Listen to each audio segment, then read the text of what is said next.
శ్రీ చౌడేశ్వరిదేవి అమ్మవారు కౌమారిదేవి అలంకరణలో భక్తులకి దర్శనమిచ్చారు. భక్తులు పెద్ద సంఖ్యలో హాజరై అమ్మవారిని దర్శించుకుని తీర్థప్రసాదాలు స్వీకరించారు. పాతూరు శివాలయం వీధి వెనుక మహిళలు విజయలక్ష్మి ఆధ్వర్యంలో గత 5 సంవత్సరాలుగా బతుకమ్మను ఏర్పాటు చేసుకుని 9 రోజులు దసరా నవరాత్రులు నిర్వహిస్తూ భక్తి శ్రద్ధలతో అమ్మవారికి ప్రత్యేక అలంకరణలు చేస్తున్నారు.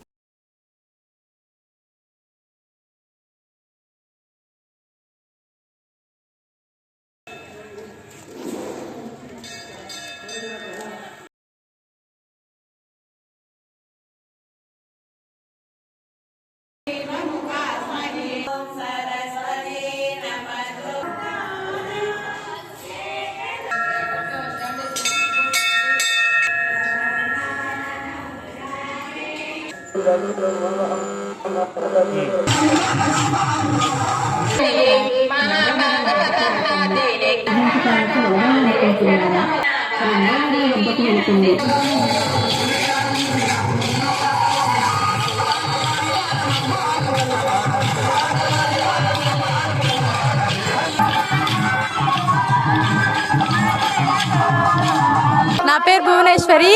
మేము ప్రతి సంవత్సరం దసరా సందర్భంగా నవరాత్రులు జరుపుకుంటాము. అమ్మవారికి ప్రత్యేక పూజలతో పాటు కోలాటం, ఆటపాటలు, వినోద కార్యక్రమాలు జరుపుకుంటాము. ఈ కార్యక్రమం గాలి జయలక్ష్మి గారి ఆధ్వర్యంలో జరుగుతుంది. మా చుట్టుపక్కల అందరూ వచ్చి యాక్టివ్గా పాల్గొంటారు. దానికి మేము చాలా సంతోషంగా ఫీల్ అవుతున్నాం. నా పేరు లక్ష్మీ త్రివేణి. ఇక్కడ 5 సంవత్సరాలుగా అమ్మవారి పూజలు జరుగుతున్నాయి. ఈ 9 రోజులు అమ్మవారికి ప్రత్యేక సేవలు ఉంటాయి. ఈ కార్యక్రమం జయలక్ష్మి ఆంటీ గారి ఆధ్వర్యంలో జరుగుతుంది.